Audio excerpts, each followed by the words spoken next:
Простите меня, гражданка. Розочки еще есть? Кончились. А вы еще. Газета речь. Биржевые ведомости, утренний выпуск. Планы Леонина провалились. Правда, Ведомости. правда. Нету. Биржевые ведомости. Газета копейка, цена 2 копейки. Черное дело под красным флагом. Ленинская провокация, трупы на улицах. А ну-ка ты, копейка, ходи сюда. Газета копейка. Так, давай, копейка. Газета копейка, цена 2 копейки.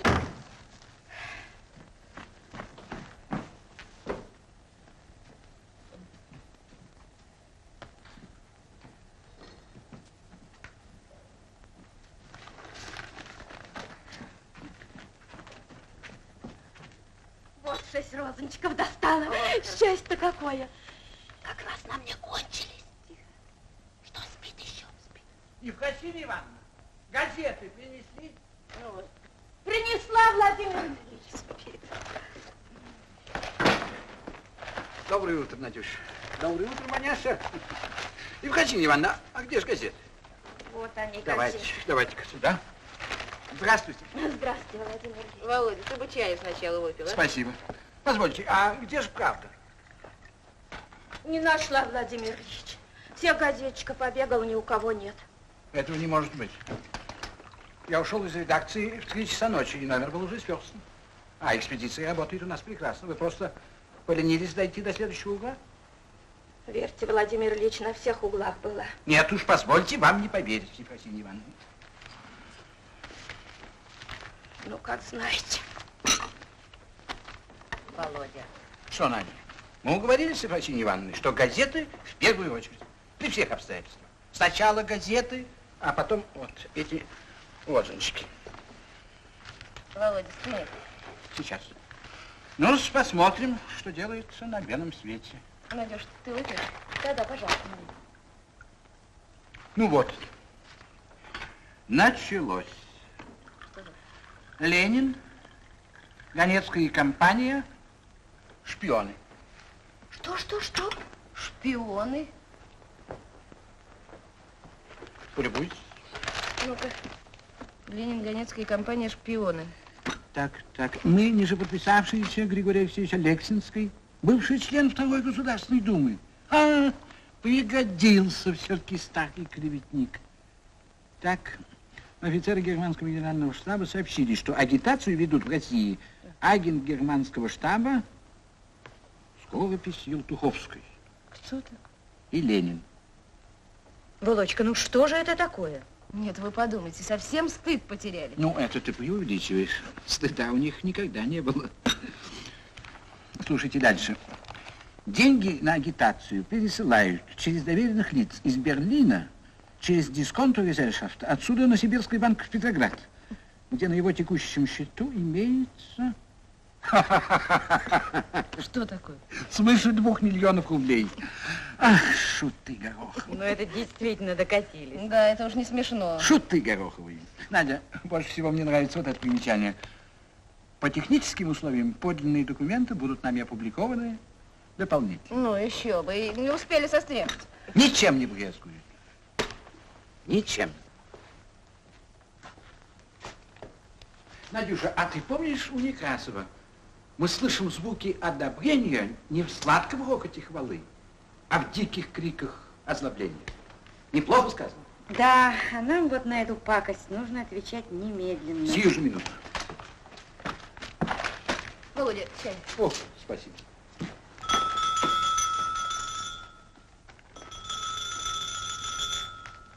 Что это еще за ранние визитеры? Я открою.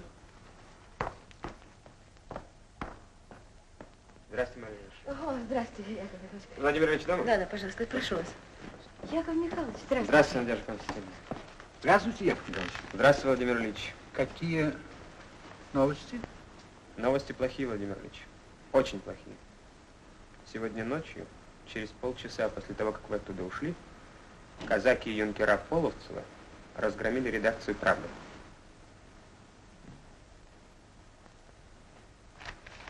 Так. Интересно.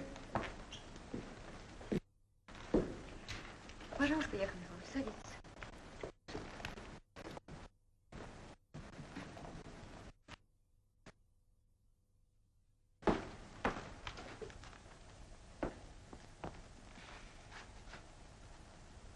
Это, Яков Михайлович, мы обязаны были предвидеть заранее. Сначала стрельба по рабочим, потом разгром революционных газет, потом ушаты, помоев нам на голову. Это же классическое начало всякой контрреволюции. Что у них был приказ правительства?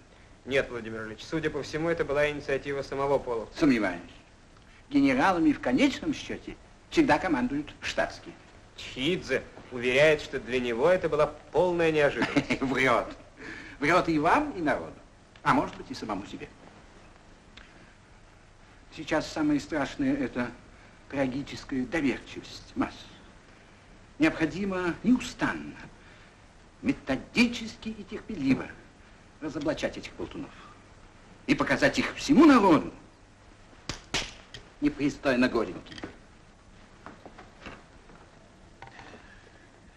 Вместо правды нужно немедленно, сейчас же, наладить выпуск другой газеты. Хотя бы на одной странице. Уже, Владимир Ильич. Что уже? Сегодня выйдет листок правды на 2 страницах с вашими статьями. С какими? Которые вы напишете. Напишу. Ей-богу, какой вы молодец. Сейчас же сяду и напишу. Только не здесь, Владимир Ильич. Почему? Эти молодчики из контрразведки могут явиться сюда в любое время. Не беспокойся, дорогая. Поэтому ЦК постановил немедленно перевести вас на нелегальное положение. Идемте, Владимир Ильич. Никуда я не пойду. Пока вы не выпьете чаю. Уверен, что вы не завтракали. Помилуйте, Нет, Владимир Ильич. батенька, не помилуй. Садитесь, Яков Садитесь, Михайлович, садитесь, подчиняйтесь. Да, и розочки возьмите. Розочки, замечательные розочки. Пожалуйста, вот масло. Что, они и типографию разгромили? Да, Владимир Ильич. А, мерзавцы.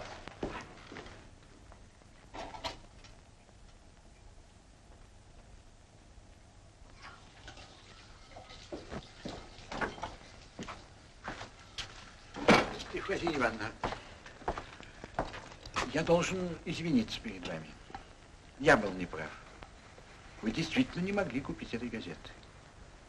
Ну, не сердитесь на меня, дорогая. Хорошо? Да ладно уж.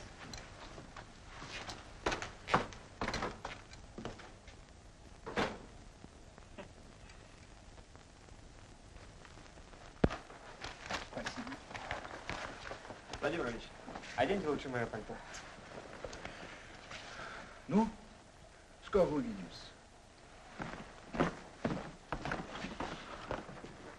Новый адрес я вам сообщу.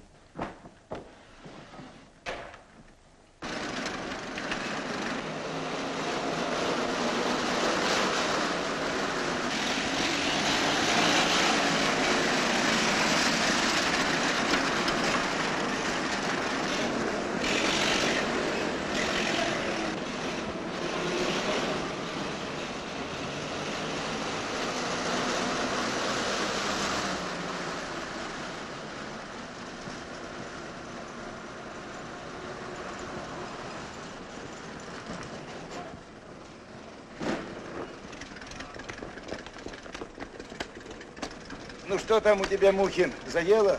Да заело. Да ты беги так, чудила. Ну как же я стрелять-то буду? Стрелять? А в кого ты стрелять собираешься? Да в шпионов. И говорят, там целое гнездо, даже бомба ожидается. Народ-то самый отчаянный.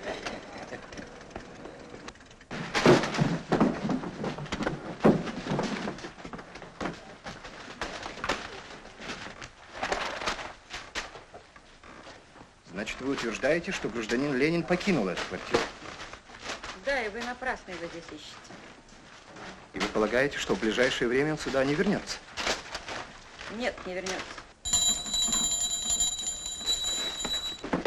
Постойте здесь.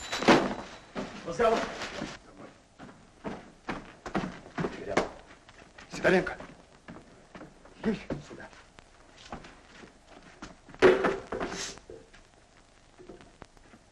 Стойте.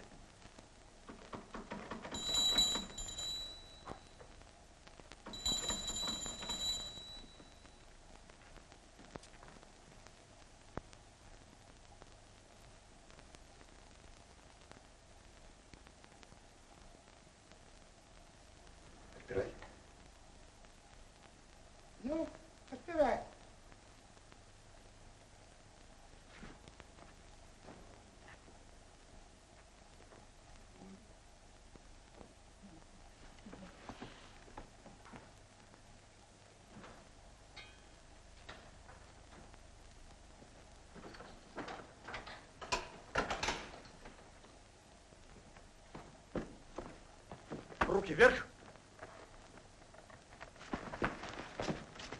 Мухин.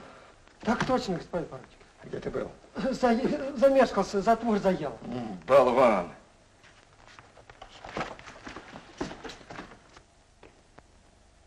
Прошляпили Ленина. Так недолго и всю Россию прошляпить. Можете идти.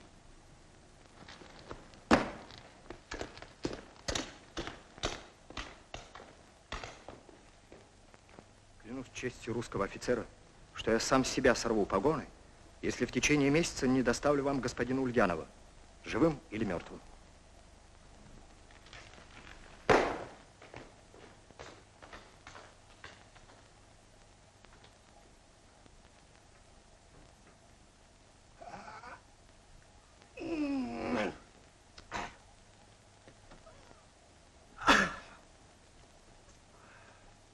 Мухин. Сыграем, что ли?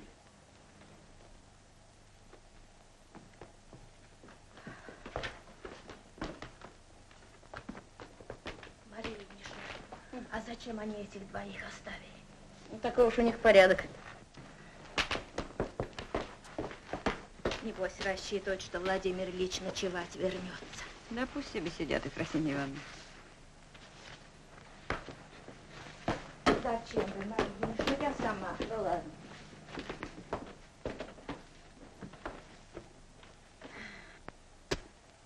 Снимай.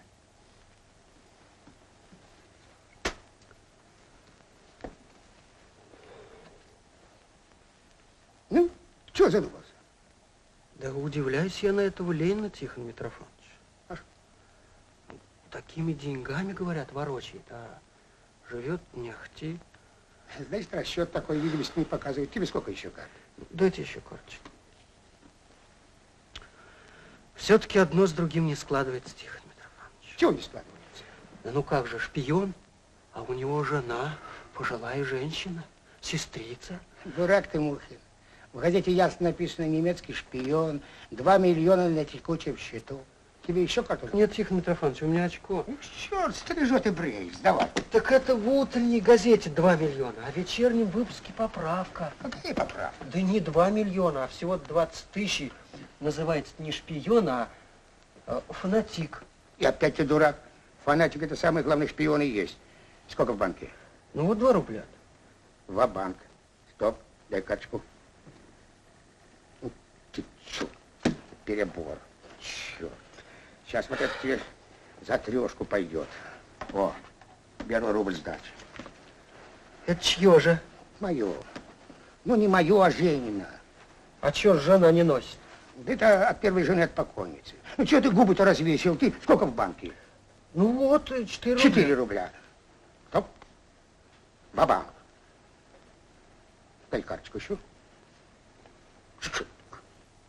Дай карточку еще. Фу. Перебор. Черт. На вот. Это за 5 пойдет. Беру рубль сдачи. Что, сомневаешься? Золотая вещь, его у тебя за 8 рублей с пальцем оторвут. А это колечко от которой жены, Тихон Митрофанович? От 2 или от 3? А что ты меня допрашиваешь? Да проще какой выискался. Ты давай. Да вы, Тихон Митрофанович, где кольца-то взяли? Твое какое дело? Где вы кольца взяли, Тихон Митрофанович? Тише, дурачок. Ну, взял. Ну где? Ну, в щекотулке нашел. В какой комнате? В столовой там направо. Что? Куда?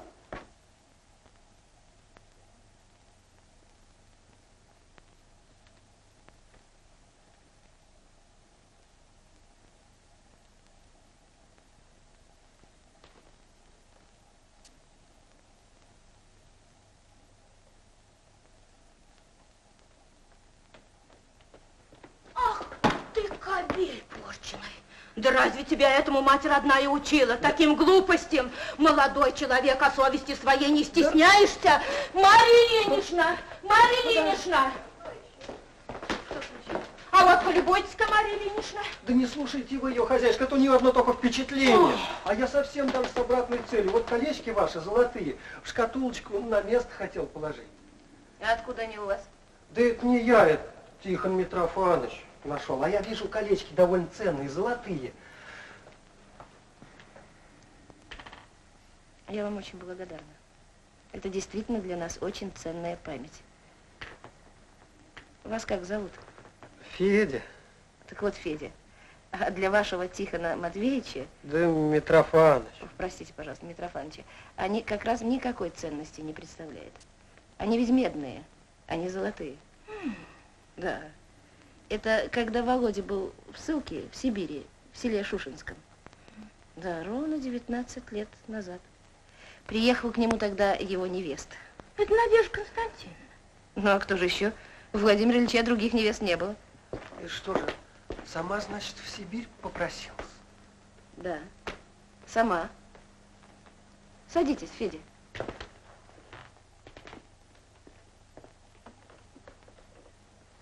Ну вот, а тамошний исправник потребовал, чтобы они сейчас же повенчались. А то, говорит, я вас, барышня, немедленно из Сибири назад вышлю. Ну вот, пришлось срочно венчаться, а колец нет. Ну что тут делать? Вот хорошо нашелся ссыльный один, на все руки мастер. Вот он и выковал эти колечки из медного пятака. Работа-то аккуратная. Вот. Вот это поменьше для Надежды Константиновны, а вот это побольше для Владимира Ильича. Так он и при царе в тюрьме сидел. Да, приходилось. А хотите, Федя, я вам расскажу про Ленина?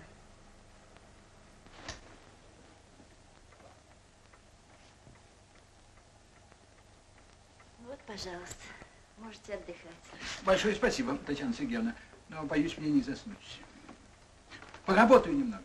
Не буду вам мешать. Спокойной ночи. Спокойной ночи, спокойной ночи.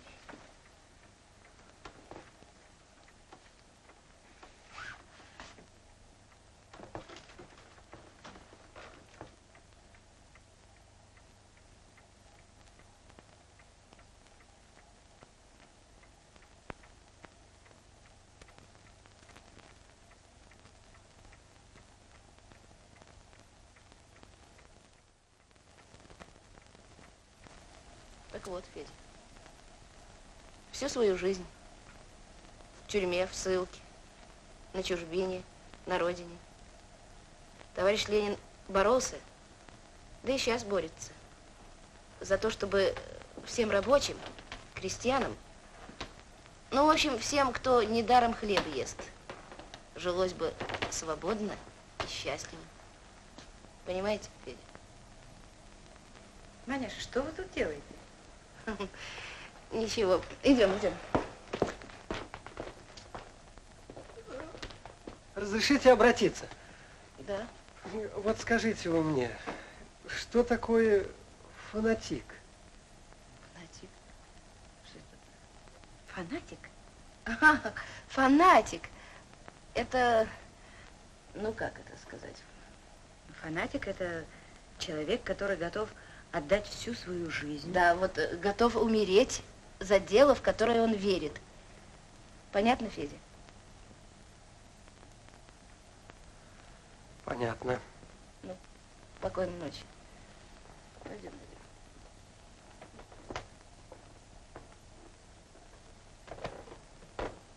Фанатик.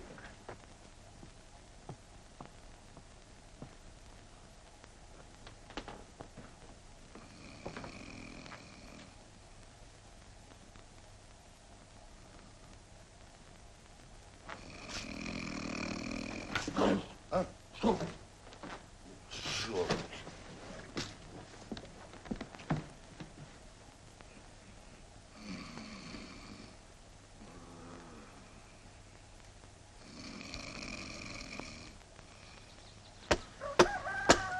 Понимаешь, сено косить. Нитема. Там, за озером, Järve takana. Järven takana. Ага. Ne on vaan niin pitkä matka. Что? Kaukana. Что, далеко ходить, что ли? Niin. Ну, будешь спать вот в шалаше, там хороший шалаш, вот будешь там спать. Кота. Ага. Кота. Не. Да. Сколько ты хочешь денег? Какая твоя цена? Мита Макса. 50. О, нет, голубчик, так не пойдет. Немного палья, понимаешь, палья. Siellä on paljon työtäkin. Но ты мне же деньги не ворованы, я сам человек рабочий, понимаешь? Мене ицитомиес, рабочие. Понимаю. Ну вот 30 рублей. Нету. А сколько? Нет. Ну а что, сколько хочешь? 40. Нет. Ну и...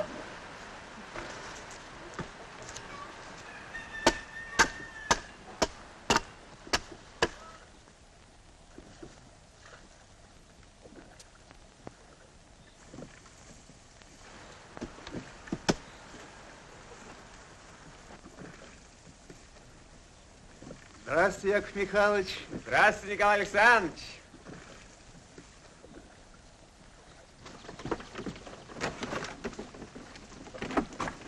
Приветствую вас. Здравствуйте. К вам можно? Прошу. Ну, что нового, Яков Михайлович? У меня к вам серьезное дело. Так. ЦК, Николай Александрович, дает вам очень важное задание. Слушаю. Вы должны укрыть у себя товарища Ленина. Ну что ж, пойдемте. Если нужно, спрячем. Пусть пока здесь вот на сеновале поживет. Местечко укромное, поставим столик. Чем плохо? Нет, не годится, Николай Александрович, не годится. Почему? Сюда народ заходит, дачники кругом. Надо что-нибудь похитрее сообразить.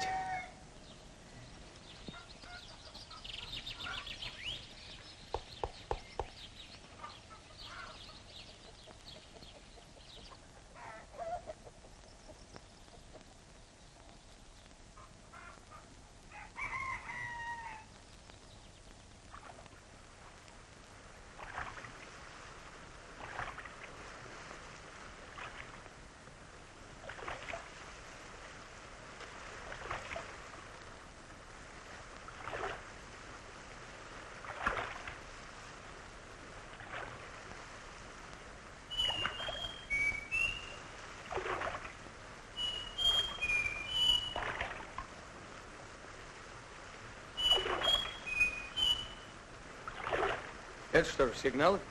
Да, это брат мой Колька с берега отвечает. Если свой, снегирем свистит. А если кто чужой покажется, кукушкой кукует.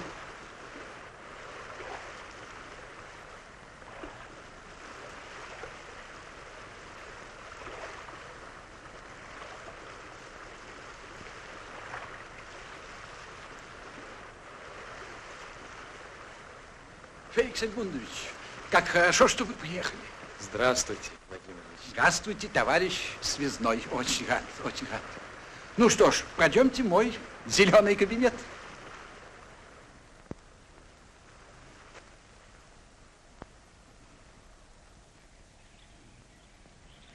Ну вот, это мой письменный стол, это кресло. Не правда ли, чудесный кабинет? Тихо, уютно. И знаете, что мне нравится? Потолок высокий. А в дождливую погоду крыша не будет протекать, Владимир Ильич? Будет. А, вот за это спасибо. Располагайтесь.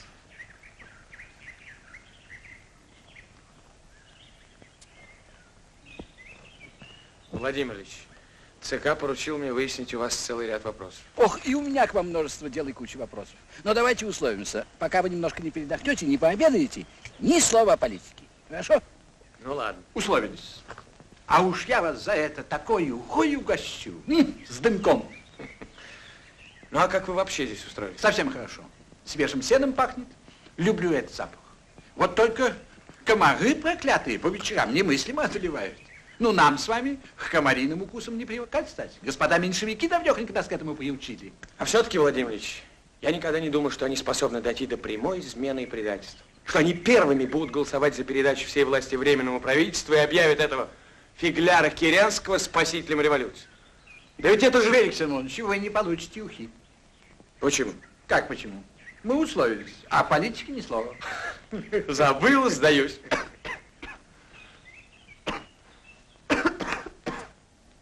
Вы были у врача? Да никак не соберусь, Владимир Ильич. Это безобразие. Это черт знает, что такое. Сейчас как никогда вы должны заботиться о своем здоровье. Впрочем, это неверно. Никакого вашего здоровья у вас нет.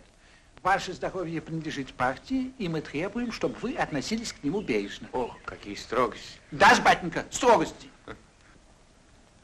Вы только прикиньте, дорогой Феликс Эдмундович, что нам предстоит совершить в ближайшие месяцы.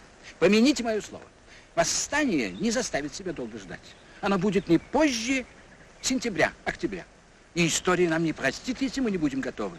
Прозеваем этот момент, провороним его, прошляпим. А сейчас всю агитацию надо перестроить заново. Да. Лозунг «Вся власть с советом» снимается. Временно снимается. Кстати, как отнеслись в ЦК к моей статье? Что говорят наши присяжные нытики и маловеры? Да кое-кто все еще брыкается, Владимир Ильич. Не понимают или не хотят понять. Кто? Да вот Нагин, например. Это удивительно. Как будто толковый мужик, а глаза на затылке. Все время смотрит назад, живет вчерашним днем. Но вчера еще была возможность сотворить революцию мирным путем, а сегодня советы сами устраняются от взятия власти. Меньшевики и эсеры погаными вениками разметают дорожку этому русскому ковеньяку Керенскому. Ленина в Петрограде нет, господин генерал. Вы так полагаете? Уверен. С момента официального распоряжения об аресте Ленина я еще ни разу не спал более 3 часов в сутки. Бессонница? Никак нет, господин генерал. Работа. Я лично допросил свыше 250 питерских дворников. Все они в прошлом осведомители охранного отделения. Их показания заслуживают доверия. Весьма похвальное усердие. Скажите, а стокгольмских дворников вы не допрашивали? Не понимаю смысла вашей шутки. Не понимаете? Не понимаю. Вот к вашему сведению. Гражданин Ульянов Ленин преблагополучно изволит обретаться в городе Стокгольме, столице шведского государства. Прошляпили, господин поручик. Сомневаюсь в точности вашей информации, господин генерал. То есть? Пролетарское дело. Кронштадтский большевистский листок со статьей Ленина от сегодняшнего числа. Так, черт их всех раздели. Отдел информации называется. Мальчишки, свистуны. Послушайте, Барышев, правительство и премьер-министр Александр Ильич Керенский лично полагают арест Ленина делом первостепенной государственной важности. Найдите его, схватите и доставьте ко мне. В любом виде, цельном или разобранном, как вам будет сподручнее. Слушаюсь, господин генерал. Поручик. Учтите, голубчик, за его голову назначена денежная награда в 200 000 рублей. Золотом. И еще раз прошу, передайте нашим сомневающимся. Мирного пути уже нет. Правительство придется свергнуть, власть взять в свои руки. И тогда мы снова вернемся к лозунгу «Вся власть советом». Но это будут не сегодняшние соглашательские советы, а обновленные, закаленные в огне борьбы органы рабочей крестьянской власти. Все ясно, Владимир Ильич. Ну, мне пора. Да-да, конечно. Где же мой секретарь? Сережа? Я здесь, Владимир Ильич. Айда на лодку. Вам, по-видимому, надо прятаться, Владимир Ильич? Одну минуточку. Нет, Феликс Эдмундович, это настоящее. Ах, настоящий. Счастливого пути, товарищ Дзержинский.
вот сюда черт несет.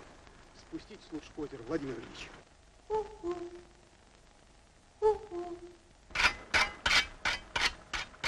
Здорово, Николай Александрович. Здорово, Павел Николаевич. Новый слышал? А что такое? Тезку твою в Тобольск отправляют. Какого тезка? Царя. А тебе что, жалко, что ли?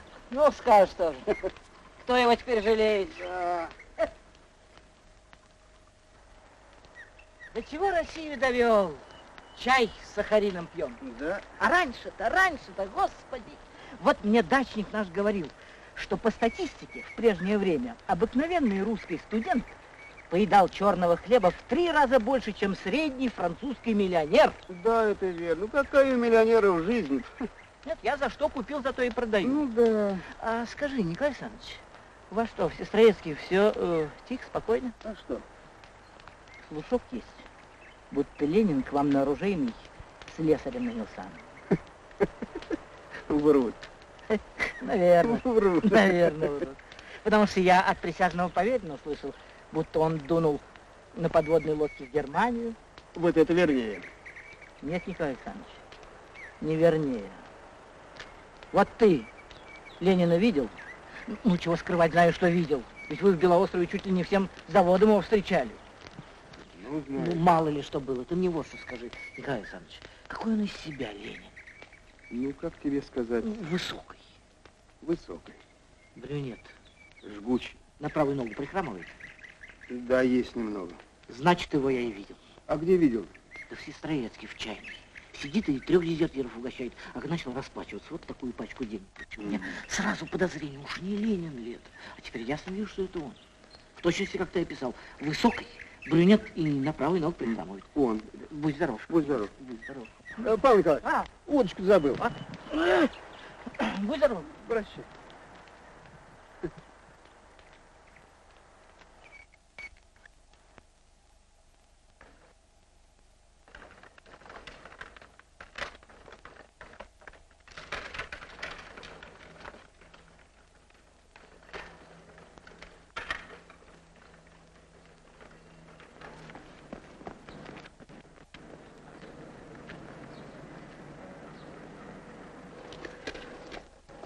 Ефросинья Ивановна. Здравствуйте. Ты кто такой? Не узнаете? Да Федя. Какой Федя? Да Федя Мухин. Да я еще обыск у вас сделал. Ах, бессовестный. Ты зачем же ты опять возле нашего дома шныряешь? Ты кого дожидаешься? Да вас, Ефросинья Ивановна, я... Меня? Да ты что, каямный, заарестовать меня Да ну хочешь? что вы, Ефросинья Ивановна, я спросить у вас хочу. Ну, не на такой напал, голубчик, на пытку пойду не скажу. Ну, сделайте милость, ну, вот вам крест, ну, до зарезу нужен. Господи, да чего тебе нужно, бесстыжие твои глаза?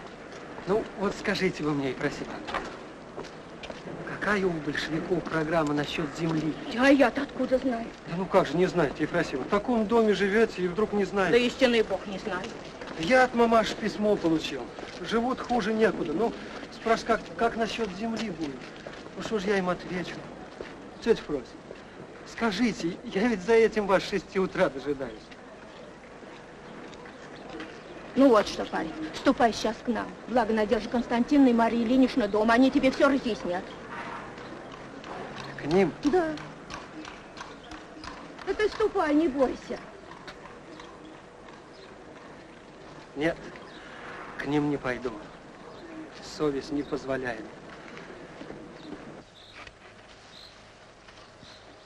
Вот будете, Владимир Ильич, премьер-министром, помните, как слесарю Емельяну сено подавали. А вы думаете, я буду премьер-министром? А как же, спихнем Керенского, к тому же, как не вам быть. Да, по-видимому, придется. Взялся заглушить, не говори, что не идешь. Да. Только и тебе, Николай Александрович, придется принять участие в управлении государством. Нет, Владимир Ильич, меня увольте. Это почему же? Я от станка никуда не пойду. Да и образования-то мне недостаточно. Учить будем, рабочие университеты откроем. Управлять государством должны те же самые люди, руками которых подготовляется и будет совершена революция. Нет, нет, Владимир Ильич, не уговорите. На большую высоту заберешься, и увлечение властью может произойти. Забудешь, кем раньше был. А вы не забывайте. А забудете, мы возьмем вас за шиворот, маленечко встряхнем, просушим на солнышке и, будьте любезны, обратно на завод лечиться.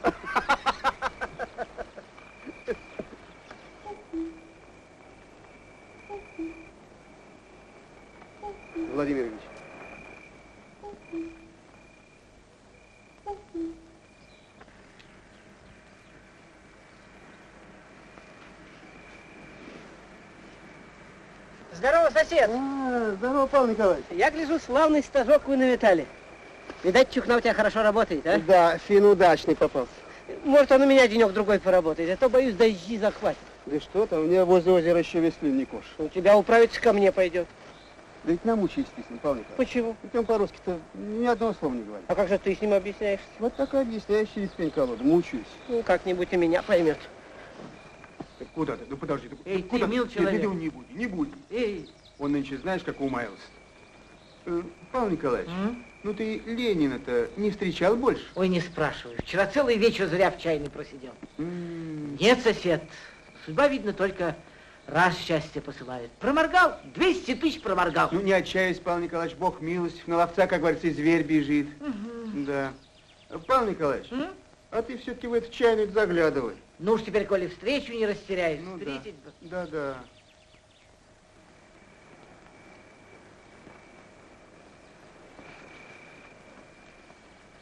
Ну, спасибо, Николай Александрович, что в работнике не отдал.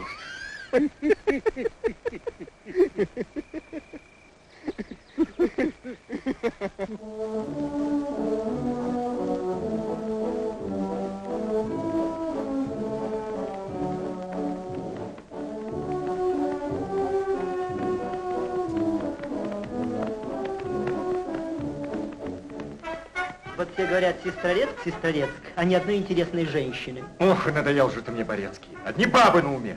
Нервочки.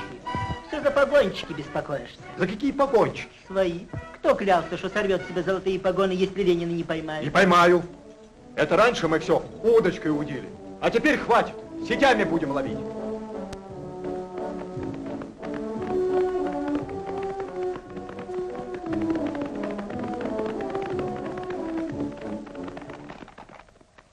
Владимир Ильич, я должен сообщить вам новое решение ЦК. Какое? Решено переправить вас в Финляндию. Почему? Дожди начинаются, холода. Это неправильно. Здоровье у меня крепкое, и холода я не боюсь. Владимир Ильич, вам здесь оставаться нельзя. Но отрываться от Питера мне тоже нельзя. Здесь у меня превосходно налаженная связь. Кроме того, мне чрезвычайно устраивает, что я почти ежедневно могу принимать у себя в кабинете товарища Дзержинского. За которым, к вашему сведению, Владимир Ильич, сегодня увязались 2 сравнительно толковых шпика. Самое время, Владимир Ильич, уходить. В воинской части прибывают, и питерские контрразведчики орудуют. Ваше пребывание в разливе становится явно небезопасным. Вы товарища Илаву помните? Машинист паровоза? Он сам. Ну как? Берется переправить вас через границу под видом кочегара. А вам не кажется, что внезапное исчезновение работника в самый разгар сенокоса тоже кое-кого может навести на подозрение? Но ведь вас-то здесь не будет, Владимир Ильич? Ну вы-то здесь останетесь, Николай Александрович. Ну вы об этом не беспокойтесь. Найму настоящего финна, оденем его в такую же форму. Вас в лицо никто не знает. Вот и разберись, новый у меня работник или прежний. Ну, уж раз сам хозяин меня погоняет, что ж мне остается делать? Ну что, Владимир Ильич, вот скажет. Сам виноват, плохо работал, мало сена накосил. Ничего не поделаешь. Придется вам собираться, Владимир Ильич. Подчиняюсь. Собираться мне недолго. Вот все мое хозяйство. Государство и революция.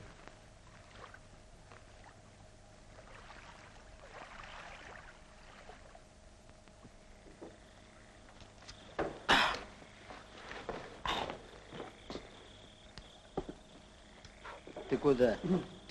К лошадям, ваше благородие. Успеешь, садись, бери рюмку. Не пьющий я, ваше благородие. Да кто тебе, дурака, пить просит? Ты только чокайся, садись.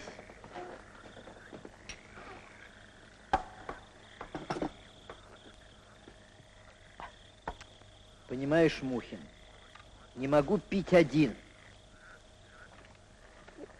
Последнюю скотину готов посадить за стол, лишь бы не в одиночку. Ужинаете? Так точно, Павел Николаевич. Ужинаем.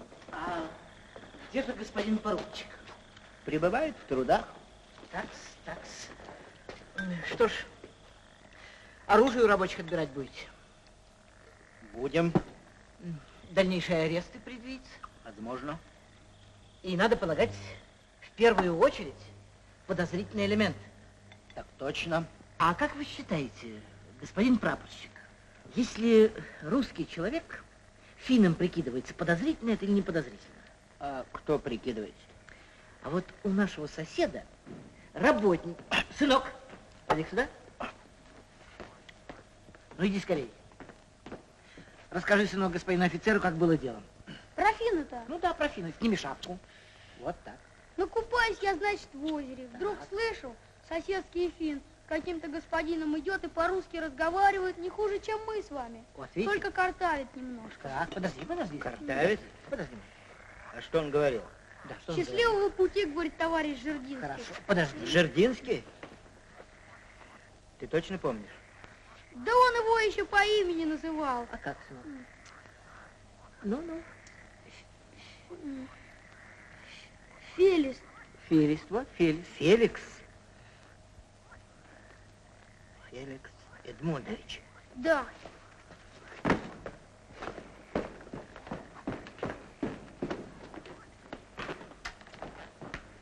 А вы знаете, Павел Николаевич, что это за Фин? Понятия не имею. Ленин! Ну? Мухин! Мухин! Седлай коня. Я в Сестрорецк на бабушку.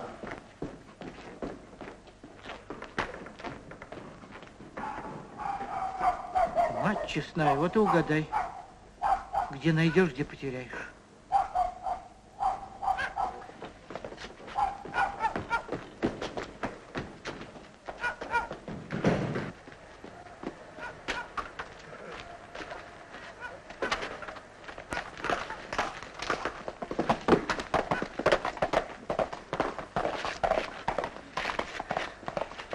Послушай, мил человек, а вдруг он уйдет, а? А что, ничего особенного. Возьмет и уйдет, а? А ведь это 200 тысяч, целое состояние. Слушай, солдатик, у тебя есть оружие. Пойдем, посторожим. Я тебе за это 1000 дам. А? Ну, хорошо. Грабь, 5000.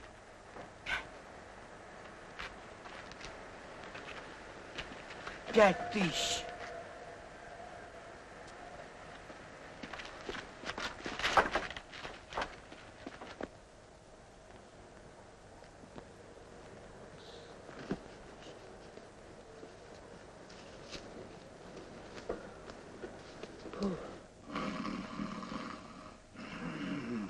Здесь. Товарищ Ленин! Товарищ Ленин! Зачем будешь? Встревай. Товарищ Ленин, бегите, а то сейчас за вами придут. Ты что задумал, солдат? А ну, отойдите, господин хороший. А ну, отойдите подальше, а то у меня винтовка в руках. Ну, ты что, очумел, солдатик? А ну, смирно! Руки по швам! Ты что? Ведь это же измена Отечеству получается. Ведь это нарушение присяги. А деньги, да какие, понимаешь? Караул! Караул! Вот так. Теперь ты у меня не побалуешь. Товарищ Ленин. А, Михаил, да. Я понимаю, что вы мне открыться не можете. Но ведь это я раньше как слепой в темноте руками шарил. А теперь я хоть одним глазком, а кое-что вижу. Народ-то настоящую жизнь издаля показали. А теперь обратно спрятаться хотят. Так на кого же людям надеяться? Ну, только на вас. Ну, бегите. Да, провокаций-то от меня не опасайтесь. Я даже смотреть не буду, куда вы побежите. Ну, бегите, товарищи, бегите. Фамилия моя, между прочим, Мухин, Федор Мухин. Может, конечно, вспомните. Ну, уходите, товарищ Ленин.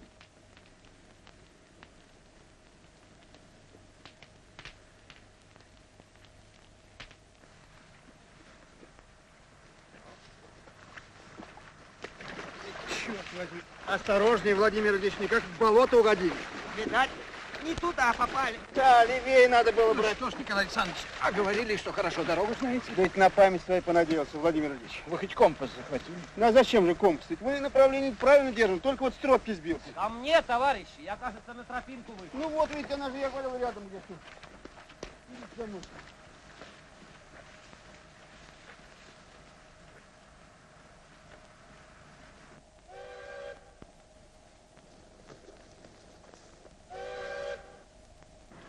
Ну вот отсюда до станции рукой подать.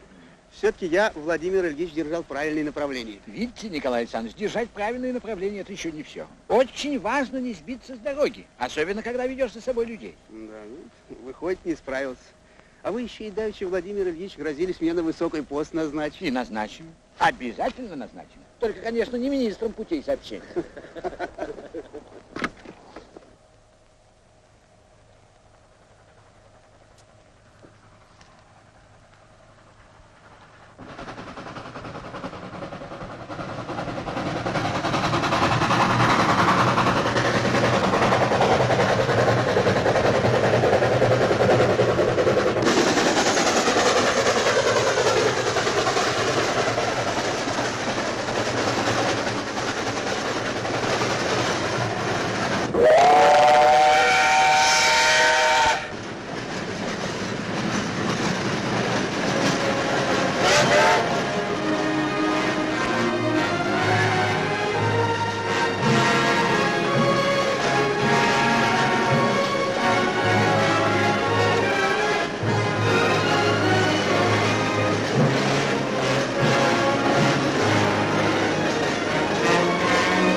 Когда? Сегодня.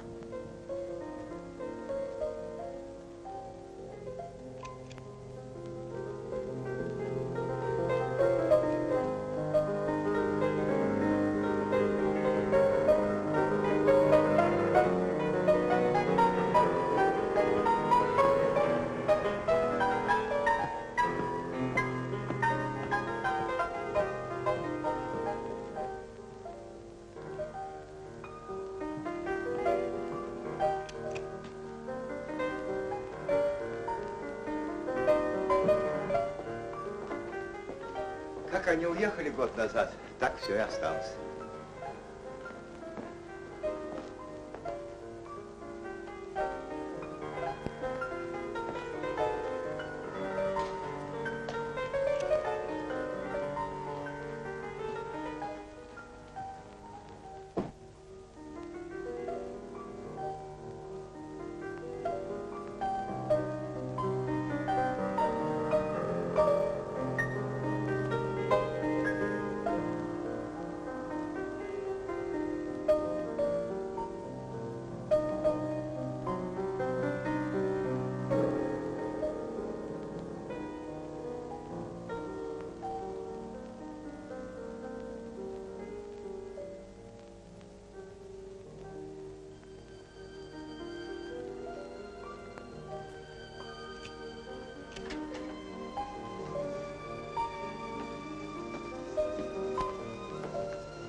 Товарищ Белов, санитарка приехала. Иду.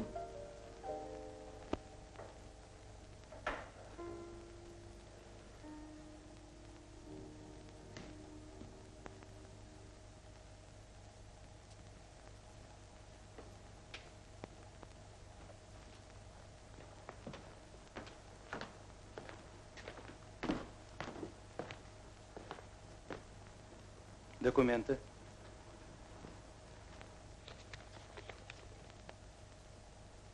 Так, значит, по специальной рекомендации комсомольской ячейки, как лучшая медицинская сестра.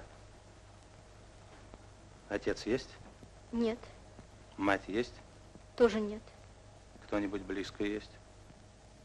Нет, Точно нет? точно, Знаешь, при ком будешь находиться? знаю.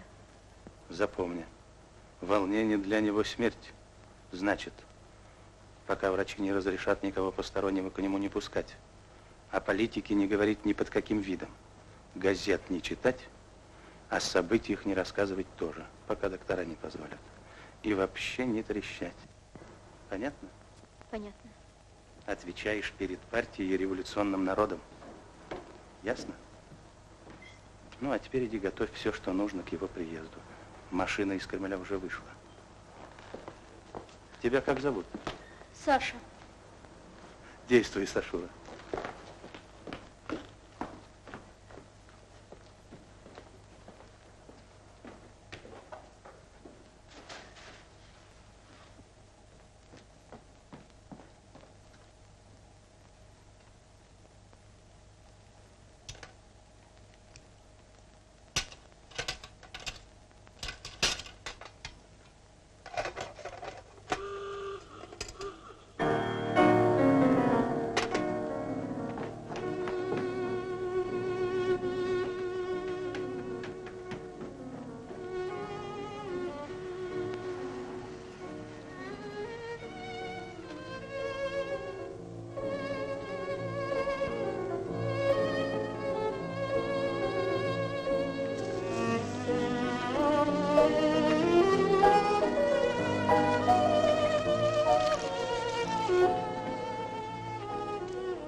Камфоры.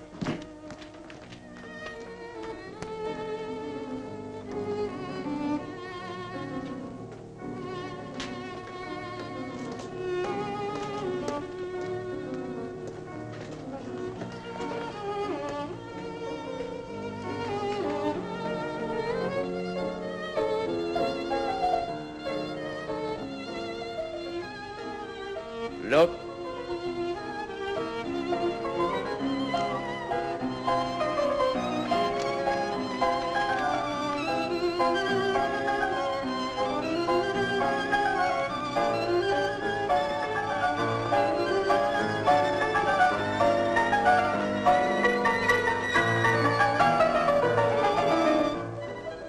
Горячей воды.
Это кто? Сестра. Только вам нельзя разговаривать с Владимиром Ильичем. Сестра. А зовут как? Сестра. Саша. Только вам нельзя говорить. Надо слушаться Владимира Ильича. Ну, будем знакомы. Будем знакомы, Сашенца. Ведь весной, товарищ, он был совсем плох. Слабый, худой, бледный, жуть. Совсем не ходил. Посидит минут 5 возле террасы на кресле. Ну, знаете, кресло такое на колесах для больных. И тут же домой. Доктора день и ночь дежурили. А с каждым днем все хуже и хуже. Жестокие головные боли, речь отнялась. Как это отнялась? Что ты ерунду-то докладываешь? Честное слово не говорил. Вот как оно было, товарищи. Да что ты все было-то было? Говори про то, что есть. А сейчас уже ходит, товарищи. Каждое утро гуляет.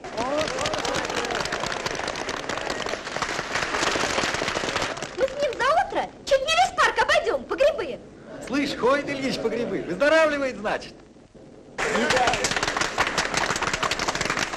Есть резолюция! Есть резолюция! Он каждую тропку грибную знает. Но, правда, он в этом доме раньше бывал. Первый раз жил там 3 года назад, после сыровского ранения. Ну вот, значит, погуляем мы с ним и сядем около 2 дубков. Смотрим, как в городки играют. Это кто же играет-то? Да из охраны ребята. Играть-то не играют, а вот как охраняют... Вот именно, как охраняют. Но это вы, товарищи, не беспокойтесь. К нему от ЦК для охраны такой дядька поставлен. Никого не подпустит, сквозь землю видит. Ну, значит, посмотрим на городки и домой. Есть резолюция. Да какая тебе резолюция? Что ты? Что ты? Иди сюда. Что? Ну, иди сюда. Есть резолюции, товарищ, чтобы Ильич поскорее выздоровел. Ну что это за болезнь такая, черт меня подери, никак с ней справиться нельзя. Товарищи доктора, ну почему же так медленно? Выздоравливай скорей, дорогой Ильич. Трудно нам без тебя. Ждем, не дождемся. А теперь резолюция. Споемте, товарищи, 3-й интернационал за здоровье товарища Ленина. Давай проклятием заклейменный, весь мир голодных пирогов. И наш разум возмущенный, и смертный бой вести готов. Весь мир насилием мы разрушим до основания, а затем мы наш новый мир построим, кто был ничем, тот станет всем. Это есть наш последний и решительный бой. Сын национала воспрянет род людской. Это есть наш последний и решительный бой. Сын национала воспрянет род людской.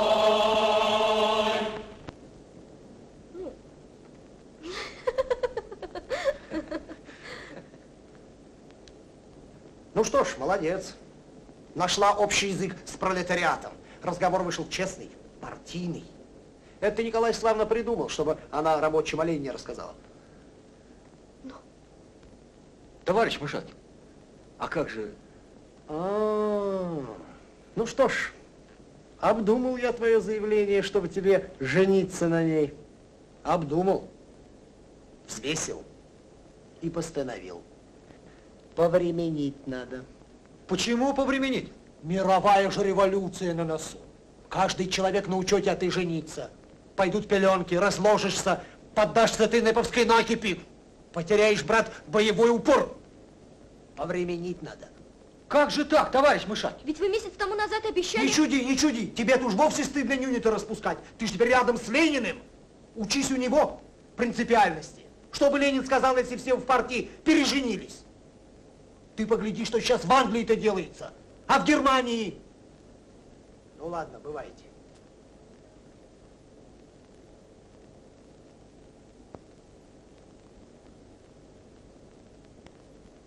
Ну, может, правда, полгода повременим, а? Ну, ты погляди, что в мире-то делается. В Германии забастовка, в Болгарии революция.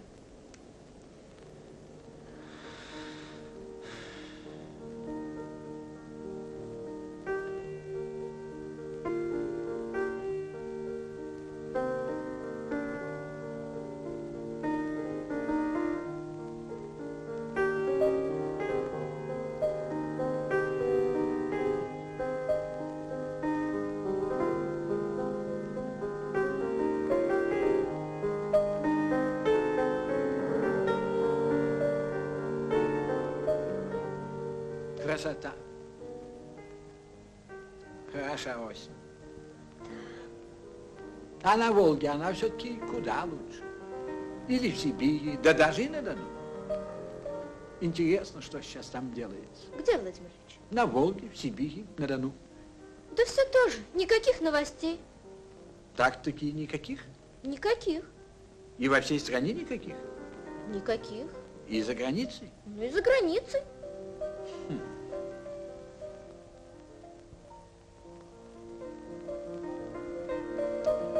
Так, значит, вы вчера были в Москве?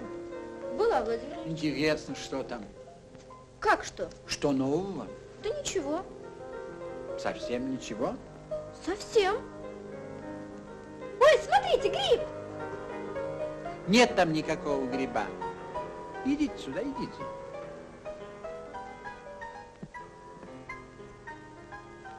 Актриса из вас все равно не выйдет.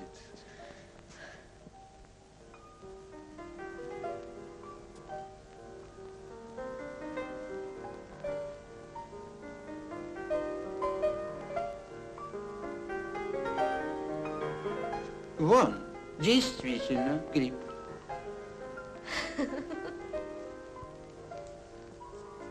тут много их, много!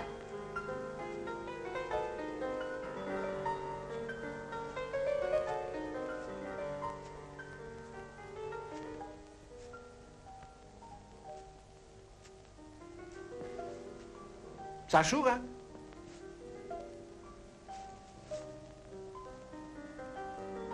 Сашенька, что-то вы мне сегодня не нравитесь. Что-то с вами произошло. Что, Владимир Ильич? Ничего не произошло. Нет, вы какая-то не такая. Да нет, я такая. Нет, не такая. Владимир Ильич, Ау? а как вы с Надеждой Константиновной поженились, а? Кто, я? Да. Расскажите, Владимир Ильич. Ну, пожалуйста. А что это вам так интересно? Очень интересно, Владимир Ильич. Ну, история эта длинная. Расскажите, Владимир Ильич, ну, пожалуйста. Познакомились мы с ней в Питере на Масленице, на Охте, на конспиративной сходке. А ради конспирации, помнится, были устроены блины. Блины? Да, блины. Ну и как бы вам это сказать? Ну, видите ли, сказать вам по совести? Я сразу влюбился на 5-м блине. Ну, а дальше, дальше. Я занимался тогда в рабочих кружках за Невской заставой, а она там учительствовала в вечерней школе. Так что встречались частенько. Ну, а уж если всю правду вам говорить, каждый день влюбились. Чего уж там. Но знаете, как-то совестно было объясниться в любви. Почему? Ну как почему? Серьезные люди, марксисты. Бебеля и Каутского знаем почти наизусть, и вдруг охи, вздохи, цветы. В общем, секретничали мы с ней, пока меня не арестовали. А через год взяли ее. Меня выслали в Шушенское, а ее под Уфу. И вот сижу я, Сашенция, в своем Шушенском и чувствую, что не могу без Надюши жить. Понимаете? Понимаю, Владимир Ильич. Ох, как я это понимаю. Пишу ли, читаю, а она тут. Да-да, тут, всегда тут. Взял, наконец, и написал ей письмо. Помнится, кого-то сильно ругал. вероятно, народников, а в конце приписал: будьте моей женой. Но она? Письмо было конспиративное, что с Аказией долго, месяцев 6. Ждал, мучился. Ох, вы бедненькая. Пришел, наконец, ответ. Помнится, она тоже кого-то сильно ругала. Думаю, что тоже народников. А в конце письма: женой так женой. Вот и все. Вот вам роман марксиста. Здорово. А почему вы об этом спросили? Да просто так. Нет. Просто так молодежь стариков не спрашивает. Уж не хотите ли вы пожениться? Хочу, Владимир Ильич. Вон как? Скажите, пожалуйста. А не рано? Почему рано? Мне 17. Мы любим друг друга навек. Чего же рано-то? И вообще, рано не рано? Можно или нельзя? Умно или глупо? А мы поженимся и конец. Ну ладно, ладно, что ж вы на меня накинулись? Простите, Владимир Ильич. Ну ничего, ничего. А по-моему так, если любишь, да по-настоящему, надо жениться. Не позволяю. Ха-ха-ха, надо бороться. А то какая же это любовь? Так он же у меня партийный. Ну так что же? Вот и говорят ему, что нельзя. Слишком острый момент. Что с партией будет, если все переженятся? Кто это вам сказал? На заводе секретарь ячейки. Кто? Секретарь ячейки. Нет, вы подумайте. Нет, как вам это понравится? Как вам это понравится? Что они именем партии делают, а? Владимир Ильич, миленький, да разве можно вам так волноваться? И зачем я вам это все рассказала? Ну не волнуйтесь, Владимир Ильич. Ну не нойте. Суть сейчас тут не в вас. Ай-яй-яй-яй. Сколько у нас еще дураков?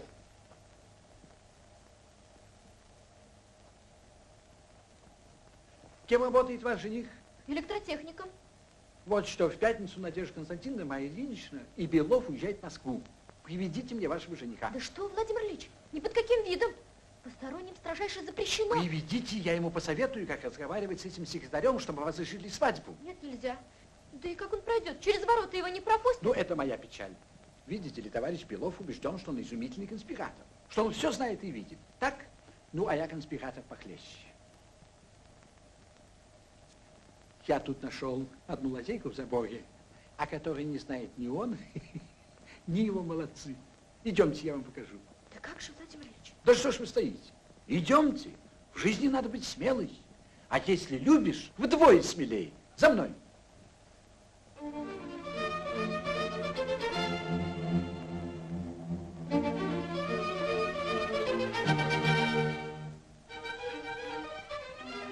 Саша.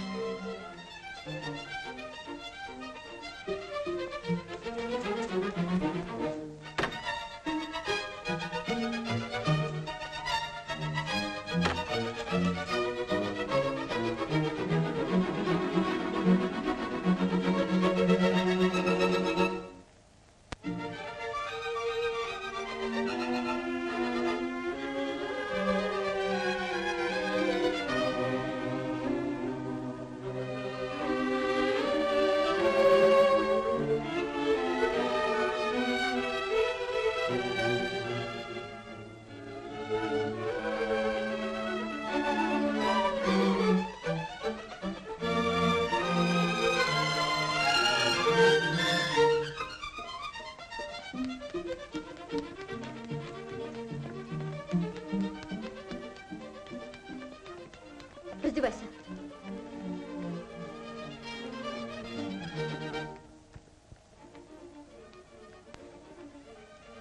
Так помни же, о политике с ним ни слова. И под каким видом, понятно? Понятно.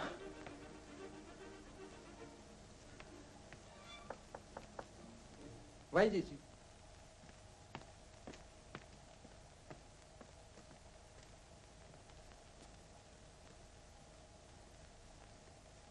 Здравствуйте, Владимир Ильич. А, так вот он каков, наш герой. Здравствуйте. Здравствуйте. Садитесь. Вы, Саша, пойдите посторожите, чтобы никто не вошел. А мы с ним здесь потолкуем. Хорошо.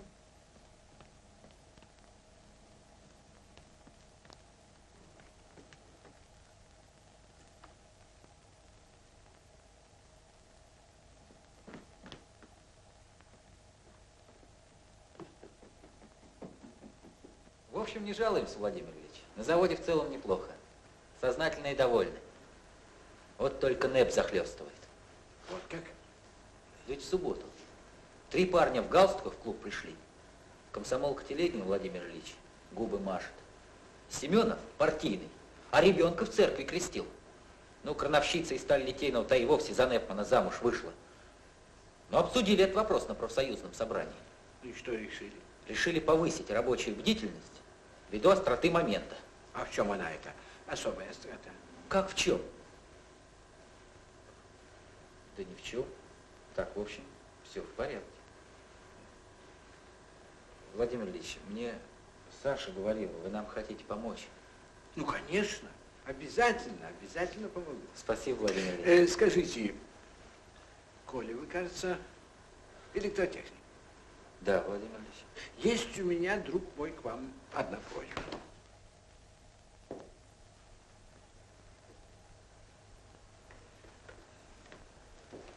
Вы как в этом деле разбираетесь? Да немного. Сможете починить? Попробуем, Владимир Ильич.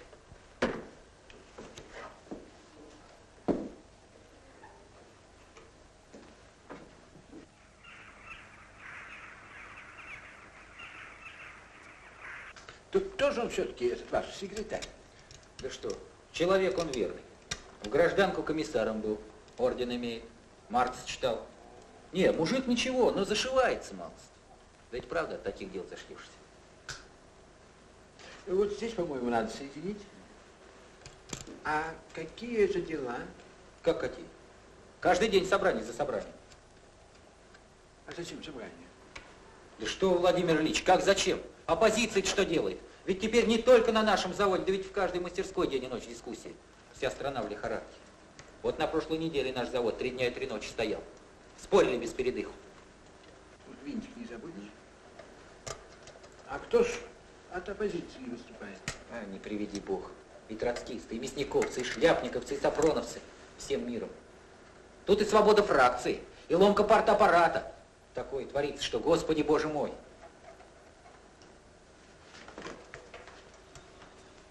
Вот завтра у нас опять собрание. Опять стало быть на 3 дня.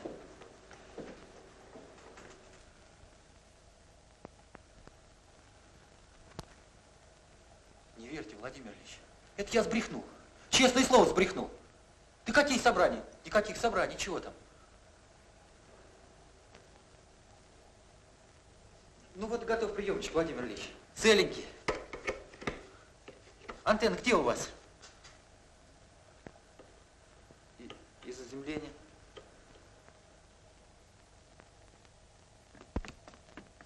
Белов приехал, сюда идет. Спокойно. Положите приемник в ящик стола. Идите черным ходом и сразу сворачивайте березовую аллею. Не торопитесь, я его здесь попридержу. А что касается вашего дела, женитесь. Нас за дуракам. Скажите, что Ленин позволит. Спасибо, Владимир Ильич.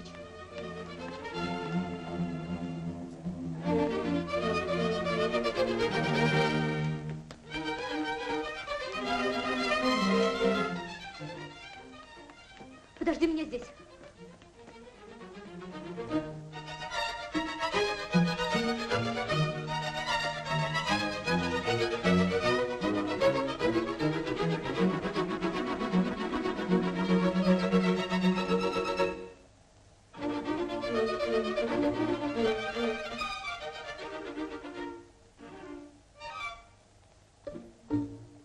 Это от Михаила Ивановича.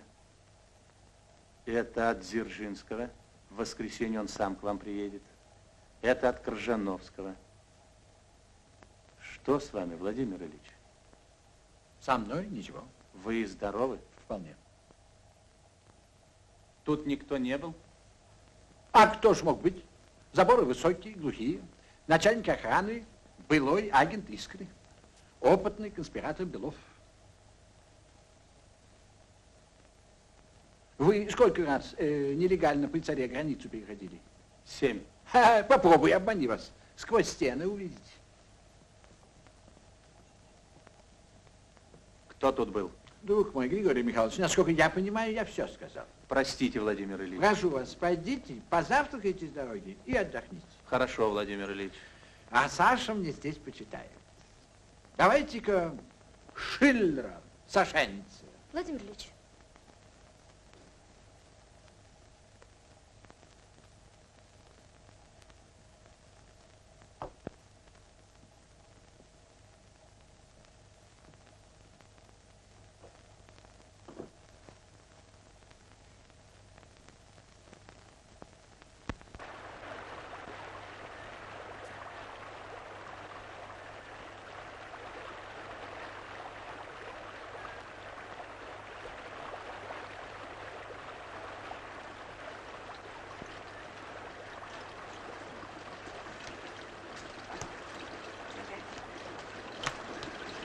Ну что, по-моему, длина хороша.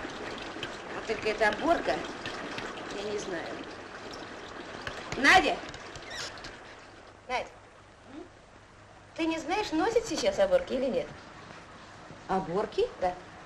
Не знаю. В Швейцарии, помню, они были в моде. Но это же было в 16-м году.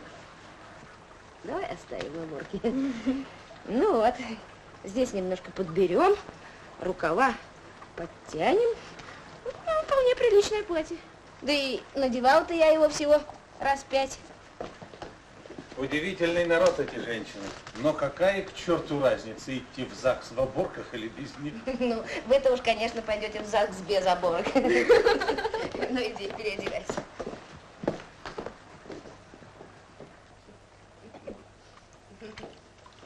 Григорий Михайлович, ну неужели вас удивляет, что девушка в день своей свадьбы хочет быть нарядной? Меня удивляет не это.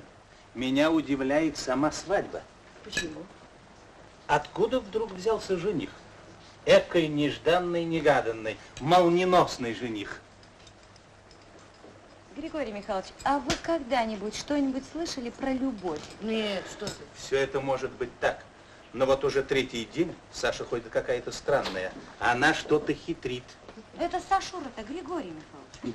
Да, Сашура. Да ну будет вам, Григорий Михайлович. Я заглянула к Владимиру Ильичу, он спит. Так спокойно, спокойно. Ну, садись, садись.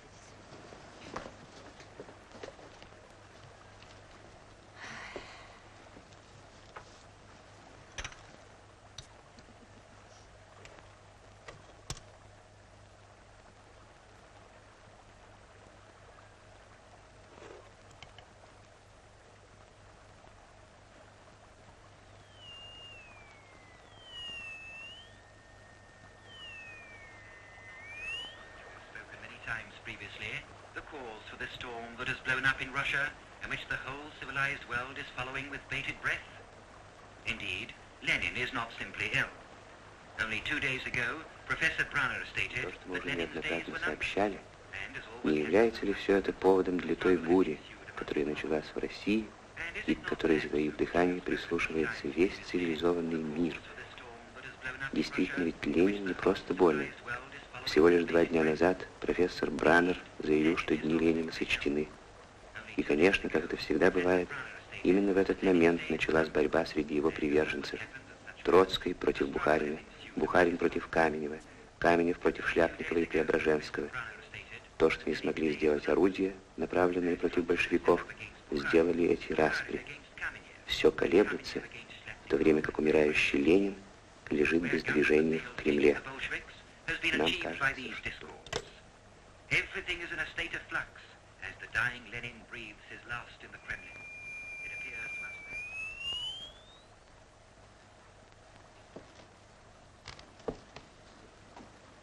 А вот и Володя. Что с тобой? Завтра мы едем в Москву. Как в Москву?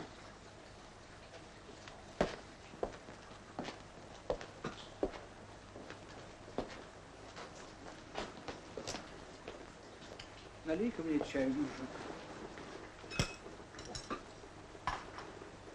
Что с тобой, тебе плохо? Я абсолютно здоров.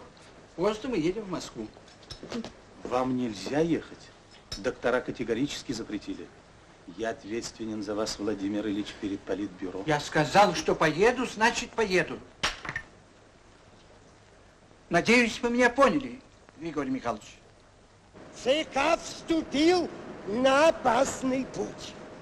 ЦК нарушает заветы Ленина, пользуясь тем, что любимый наш вождь прикован к кровати и не может постоять за себя. Не трожь Ленина! И ЦК не трожь! Не трожь!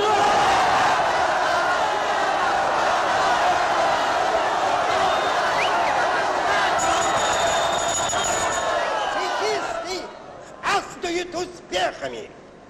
Но успехов добился рабочий класс вопреки ЦК и партийному аппарату.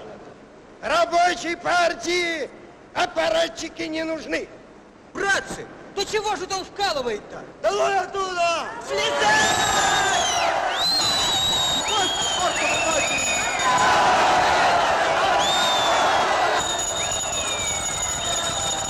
Нас пугают, что без аппарата партия будет не организована и безлика. Ну ложь, демагогия, клевета на пролетариат, безверие в рабочее самосознание, в классовый инстинкт нас прямая дорога к гибели. Да что он нас все гибелью стращает? Погибай сам!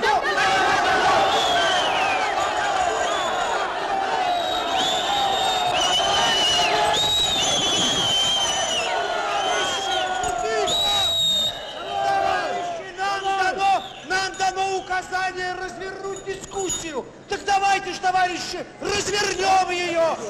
Только дисциплинированно прошу. Говори, товарищ. Да только пояснее! А то, гляди, взмок весь, а еще ничего не понятно. Дискуссии нам нужны не временные, а постоянные. Перенести полемику в массы. Все декреты предварительно обсуждать в ячейках. Демократия без ограничений, вплоть до свободы фракций. Братцы! Да. Братцы! Так такой партии контра в расцвети ставит.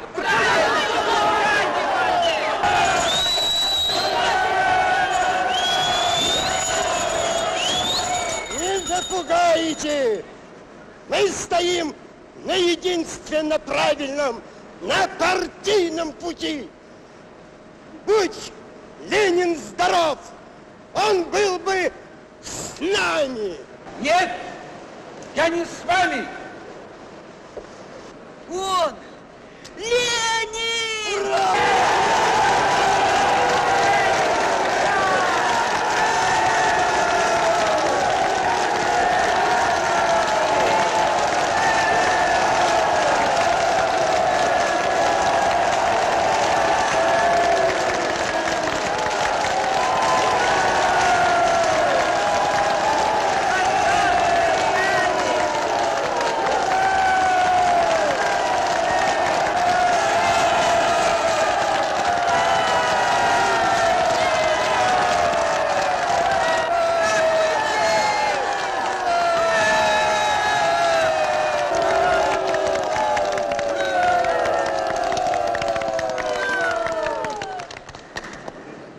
Товарищи, чего хотят эти крикуны? Они требуют фракции. Они хотят разгромить тот организационный костяк, без которого нет борющейся пролетарской партии. Пойти за ними – это значит убить партию. Это значит погубить революцию, во имя которой столько крови пролили наши люди. Не выйдет, любезные, не выйдет! Прочь пути от партии!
Да, это я. Как вы сказали, был в Кремле? Куда уехал? А Надежда Константиновна с ним? Давно? 3 часа назад.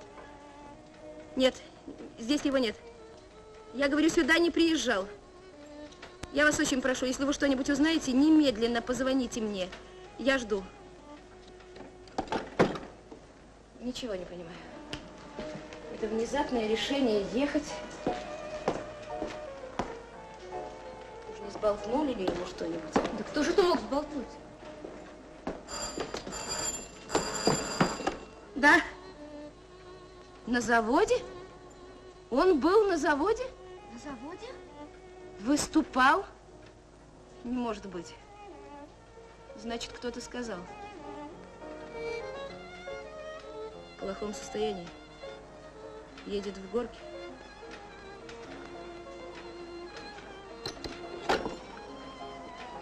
Так я и знала.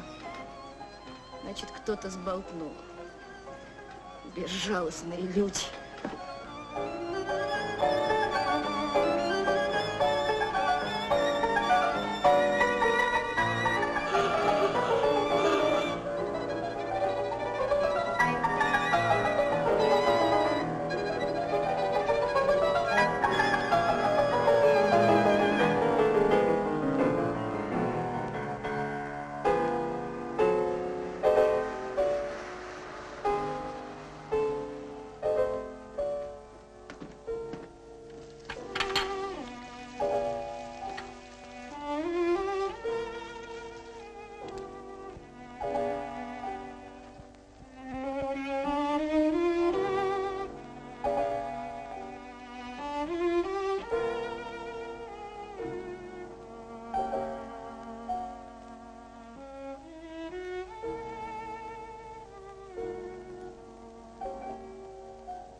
Надя. Что, Володенька? Ну вот видишь, как все получилось.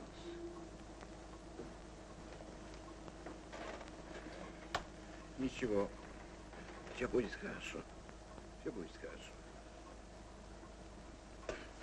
Ну, что ты плачешь, моя дорогая? Не надо. Не надо, не надо. Пойми, моя болезнь — это та же тюрьма. 4 стены, скованные руки. Трудно выкарабкаться. Помнишь, что было самое страшное в тюрьме? Смириться. Вот так и сейчас. Стану смирным, тогда конец. Уж я тебя знаю. Не плачь. Все будет хорошо. Все будет хорошо. Отдыхай. Отдыхай.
Отличный чаек. Теперь поправлюсь. Конечно. Вот, ешь. Спасибо, спасибо.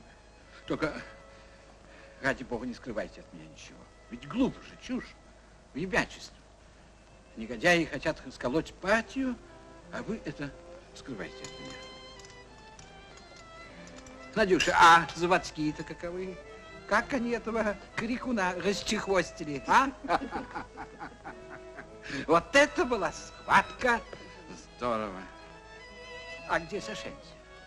Сашенти надо привет от Коли передать. Мы там с ним виделись. С кем, с кем? Видишь ли, есть на земле некий Коля. А где же сошедший? Григорий Михайлович, можно к вам? Заходи, заходи.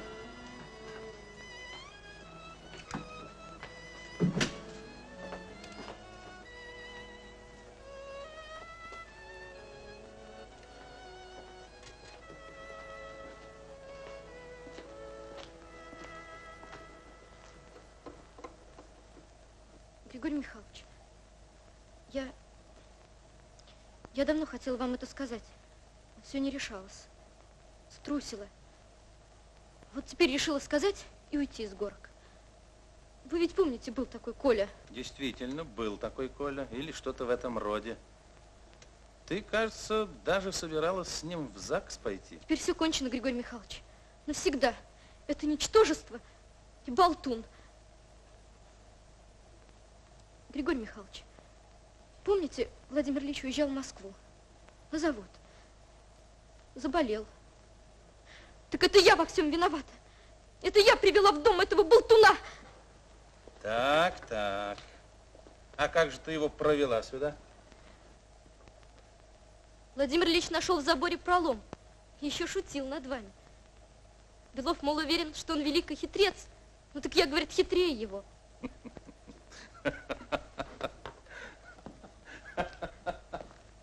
Так и сказал. Так, Григорий Михайлович. Так вот, заметь-ка при случае Владимиру Ильичу, что хотя он и хитрее меня, но я отлично все знал. И о том, что твой Коля был здесь, и о том, что разболтал, и о том, что приемник чинил. Какой приемник? Вот этот самый. Кстати, отвратительно починил. Вот теперь я сам его чиню. Как? Вы все знали и никому ничего не сказали? Да. Ну как же так? Но ведь это же просто ужасно. Владимиру Ильичу необходим абсолютный покой. Видишь ли, сначала мы тоже так думали, а потом поняли, что разный бывает покой.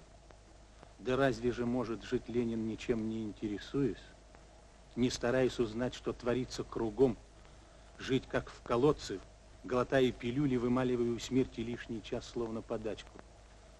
Нет, Ленин не может так жить. Ведь это Ленин. Ну.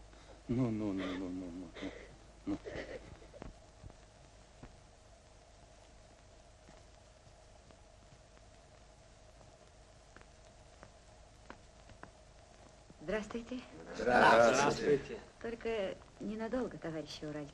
Я вас очень прошу, не надо его утомлять. Будьте спокойны, Надежда Константиновна. Посмотрим на товарища Ленина и уйдем. Да. Хорошо. Пойдемте.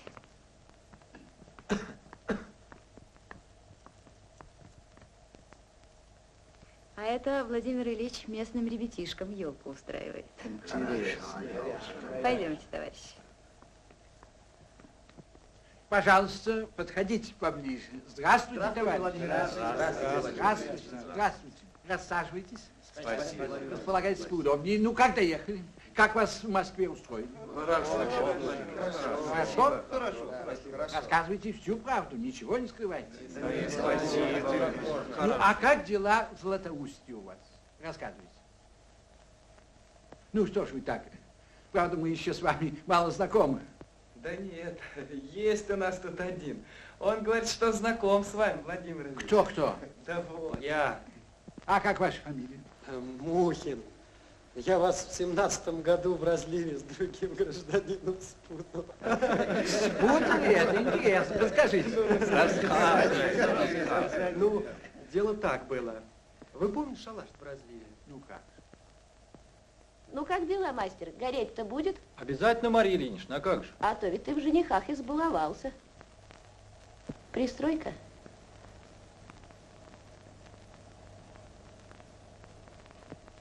Ой! Эх, хозяюшка. Ну, ничего, ничего. В старину говорили, это к счастью. А вы теперь, товарищ Мухин, в Златоусте рабочий? Мастер цеха Владимир Ильич. Мастер?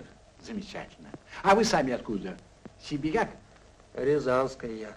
Ну-ка, расскажите о себе поподробнее. Ну, а что ж тут рассказывать, Владимир Ильич? Был на гражданской войне. Так. В Крым шел с уральцами. Вот они мне и рассказали об этом заводе. А не пойти ли, думаю, тебе, Мухин, с ними? Ну и пошел. Ну что, готово? Одну секунду. Включаю. Ай, да, Коля, молодец. Молодец, Коля. Значит, прокатный цех сейчас имеет 3 стана. Сколько? 3 стана. Крупносортный, мелкосортный, листопрокатный. А мартеновский цех мы вовсе заново построили, Владимир Ильич. Все своими руками. Великолепно. Правда, молодцы? Да. Захвальте, Владимир Ильич. Сейчас хвалю. А может, когда-нибудь и поругаемся. Замечательно, товарищ. Господа капиталисты уверены, что мы без них ничего не сумеем сделать. Пойдем на поклон. Как бы им не пришлось нам кланяться. И поклонятся. Вот увидите. Дайте скок. До свидания, Владимир Ильич. До свидания. Всего вам доброго. Будьте здоровы, Владимир Товарищ Ильич. Мухин, до свидания. До свидания, Счастливого вам Владимир пути. Ильич. До свидания, Передайте Владимир привет Ильич. Златоусту. Спасибо. Домны, мартены, прокат. Это, конечно, отлично. А все-таки главное — это Мухин. Какой солдатик был из самых заколусных, а теперь мастер цеха, Златоустовской металлург. Замечательно. А теперь почитай-ка мне цех Лондона, Надюша, что-то я себя неважнецки чувствую. Что такое? Ну вот, я сказал, и уже тревога. Ничего, просто устал. Читай.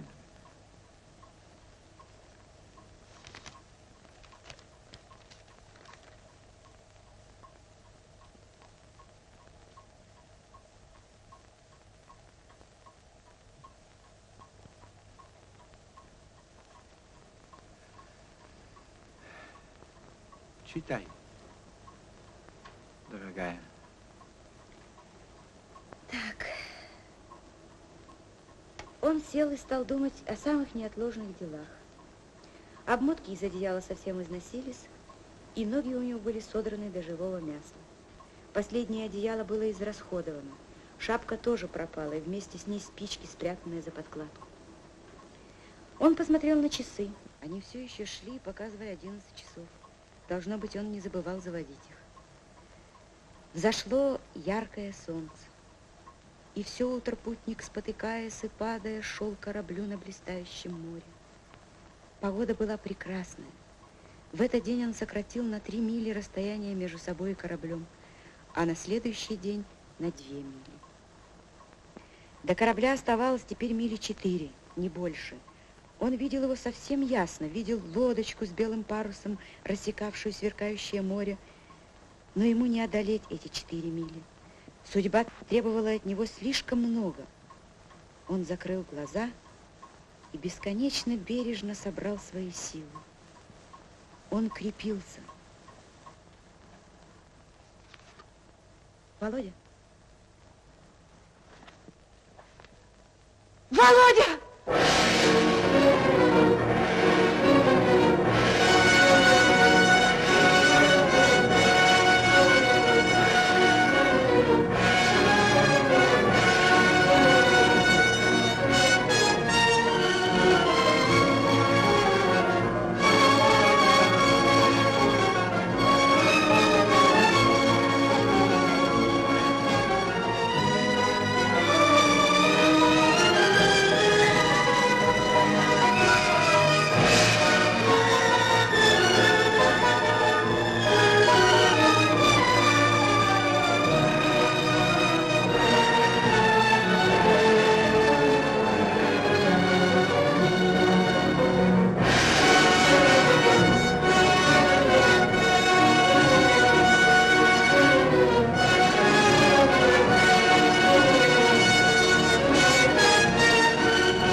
21 января окончил свой жизненный путь товарищ Ленин.